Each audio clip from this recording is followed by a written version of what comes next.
Security barricades going up at this D.C. federal courthouse ahead of former President Trump's arraignment today.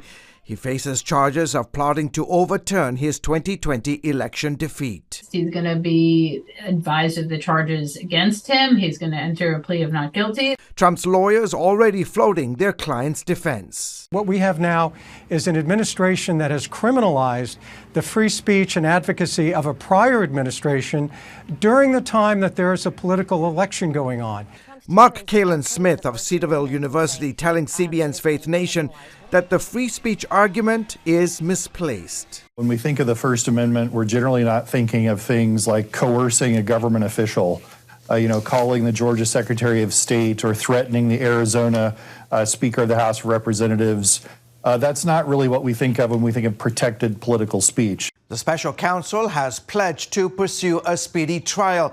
Meanwhile, Smith says proving that the former president is guilty of the charges will be a tough sell. This case is complicated because the government's going to need to prove to some extent that President Trump knew what he was saying was false.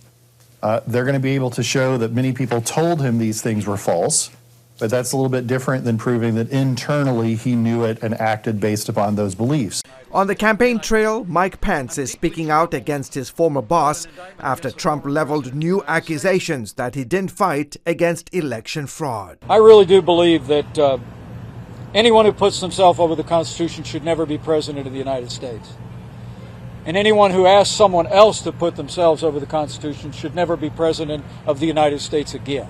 Despite these new set of charges, Trump is still the far and away front-runner for the GOP nomination. I've talked to many campaigns who've kind of throwing up their hands about the fact that, and it is a fact, that the Republican frontrunner now, the person that's best poised to win the nomination, faces the prospect of actually going to prison on multiple fronts. Meanwhile, Trump could face even more charges in coming weeks. Georgia officials say they're wrapping their investigation into Trump's alleged attempts to overturn the results of that state's 2020 presidential election.